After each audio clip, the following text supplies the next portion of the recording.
Pagpapadala naman ng mga mag-aral sa ibang bansa para mag-training o itong on-the-job training, ha? Naisipagbawal na ng ilang mga mambabatas sa panukalang hinahiniain nga ni Finail ni House Deputy Majority Leader at ACT-CIS Party List Congressman Bay Erwin Tulfo kasama sina ACT-CIS sa Party List Congressman Ed Vicyap at Congresswoman Jocelyn Tulfo, gayon din sina Benguet Congressman Eric Yap at Quezon City 2nd District Congressman Ralph Tulfo. Ginit po nila na dapat itong itigil. Itigil na ito pong pagpapadala sa malalayong lugar o kaya sa abroad ng mga estudyante para lang mag-OJT. Nasa linya na natin si Bay Congressman Erwin Tulfo. Kong, may butag! May buntag ka, Bayaljo. Oo. Maganda ito, Kong. Tama yung... Ano kala mo? Oo. Yung i-file yung panukalang batas na yan para lalo na sa mga state colleges and universities yung pinupuntahan ng gobyerno. Kasi may mga options pa dyan na kailangan mag-OJT o mag-intern sa abroad or kailangan mag-intern, lalo na mga nursing students sa Makati, doon naman sa probinsya yan. Ang problema ngayon, yung mga magulang na mga mahihirap, kailangan magsanla ng mga kalabaw, kung ano mga ari-arian nila para matustusan yung OJT. Ang iba ring school, naniningil pa ng mga fees na gano'n, Bayaljo.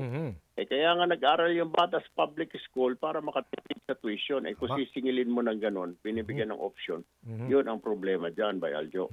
Voluntary naman ang pagpunta sa abroad o malayong lugar. Tama ho ba? Kung Tama naman yun, Bay. Tama naman yun. Tama naman yun, Bay. Ang problema, kasi nilatag mo sa lamesa, siyempre yung mga bata, sasabihin sa nanay nila, gusto pumunta ng abroad. Yung nanay naman, hindi naman nagtatanong sa school kung voluntary or what.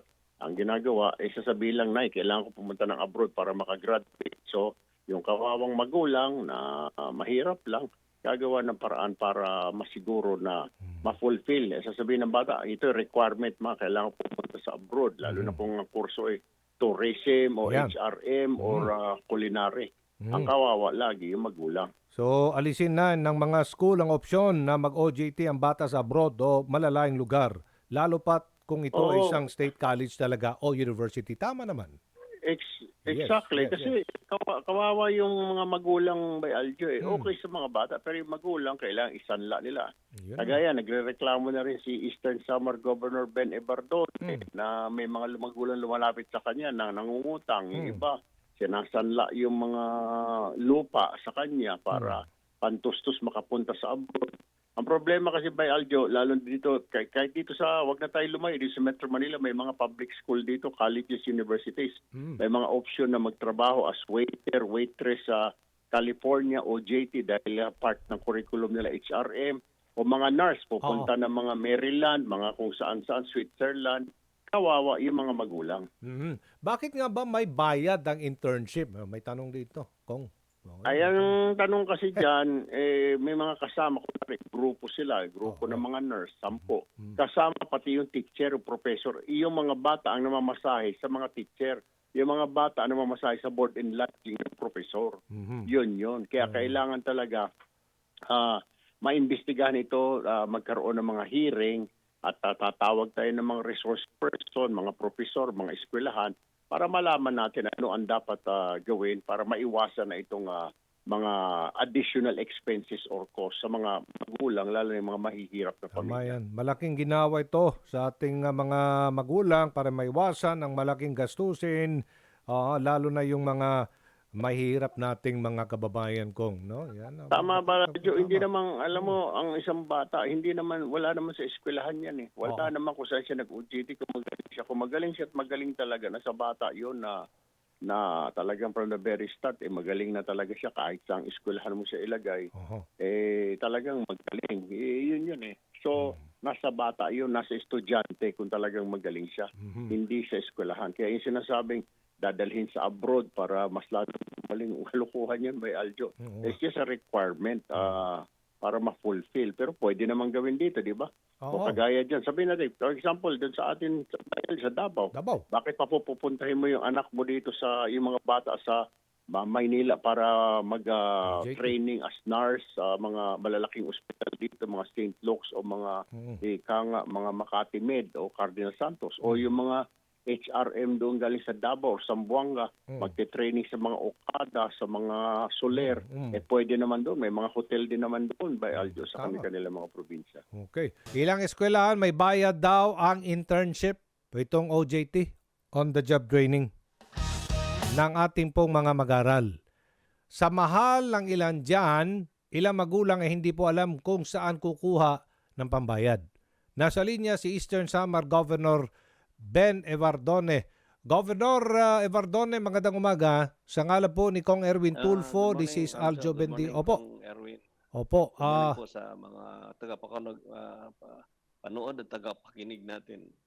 Opo, Gov, minungkain nyo na magkaroon ng comprehensive policy ang pamalaan para dito sa college internship, lalo na sa mga estudyante naka-enroll sa mga state universities and colleges para makasave po tayo ng pera ng mga magulang para sa OJT ng ating mga estudyante. Pakipaliwanag po niyan, Gov. Alam nyo, itong OJT program, may malaking problema ho tayo dito. Aljo, kung Erwin, libre na yung college education ngayon dahil sa may batas tayo. Ang problema, halos lahat ng mga kurso sa kolehiyo kailangan mag-OJT ka. Ngayon, may mga colleges at universities na binibigyan ng options at nire-require yung mga mag-OJT sa ibang bansa, sa ibang region, halimbawa dito sa amin sa Eastern Samar, papuntang Cebu, Metro Manila, or abroad, itong mga kababayan ko dito, hindi naman maka-afford. In fact, mayroong isang akong lumapit sa akin, nagbebenta ng lupa niya kasi yung anak niya na nursing student, mag-OJT daw sa Cebu. Ang anak niya, estudyante dito sa amin, sa State University. Ang hinihinging bayad na kailangan budget doon, 60,000. Ang pobreng pamilya, paano makaka-afford yan ng 60,000? Isa lang yan, Aljo, kung Erwin, nationwide itong nangyayari. Walang policy ang national government tungkol dito. Opo. Kawawa. In fact, sa statistics, 1.5 million ang high school graduates natin every year. Opo. Alam niyo nakaka-graduate ng college? 500,000 lang. One-third lang, 28% in fact. So maraming hindi nakakapasok sa college at yung iba nakakapasok sa college pero hindi nakaka-graduate at isa sa mga dahilan palagay ko, itong OJT na napakamahal. Meron pang isang issue dyan Opo. Halimbawa, yung mga HRM, mga culinary, mga ganon, mag-OJT sa mga hotel sa Metro Manila or ibang establishments. Hinihingan pa sila ng ang tinatawag doon accreditation fee. Sila pa ang magbabayad doon sa kung saan sila mag-OJT.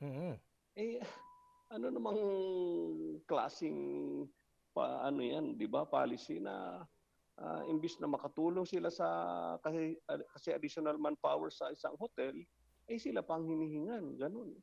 So, very anti-poor itong ganitong sistema. Dapat magkaroon ng malinaw na policy ang national government na hindi ito maging hadlang sa pag-graduate ng mga college students natin. Huwag natin pahirapan yung mga college students natin na makagraduate. Yun ang punto ko po dito. Okay, maliwanag po yan. Sige po, masusubukan nating ilapit yan sa ating pong mga mambabatas. At I'm sure ay properly oriented na dito si Congressman Erwin Tulfo. Thank you, Governor Ben Evardone. Maraming salamat, Aljon. At Kong Erwin, maraming salamat. Good morning po. Okay, nasa linya si Pasig City Congressman Roman Romulo, chairman naman ng House Committee on Education. Basic Education tayo. Okay, magandang umaga, Kong. Romulo, Yes. sir. Yes, magandang umaga, Kong Erwin at saka Manong Aldron. Magandang umaga po sa inyo lahat. Opo, comprehensive policy dito po sa college internship.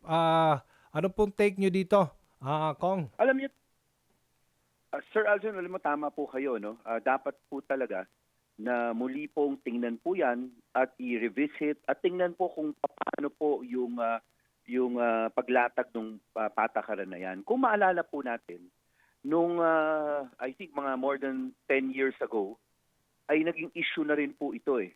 In fact, ang Commission on Higher Education nag-issue po noong 2013 ng tinatawag nilang CMO 22 tungkol dito sa mga on-the-job training, lalong-lalo na yung mga pupuntang abroad. Pero nakikita po natin, doon pa lamang talagang may laging magkakaroon talaga may issue talaga po lagi. So tama po na siguro hopefully ay talagang ma-take up muli natin dito sa Kongreso ito because it's also about time na ma-review, ma-oversight po natin kung kailangan ba natin na amyendahan na po yan o i-urge ang SHED na mag-amyenda po ng patakaran na yan kasi talagang problema na issue na yan po dati. Ngayon, eto na naman po talagang narinig ko po yung sinasabi ni Kong Ben Everdone, yung binabanggit niya tungkol sa experience po ng mga kalalawigan niya tungkol dito sa mga on-the-job training. So, tama po and hopefully po i-oversight na natin ito sa Kongreso kasi it's also about time po para makita po natin ano yung adjustment at ano yung payo o kaya kung kailangan ng batas, gawa na po natin ng batas para masigurado natin na yung patakaran ay maliwanag sa lahat ng tao. Okay.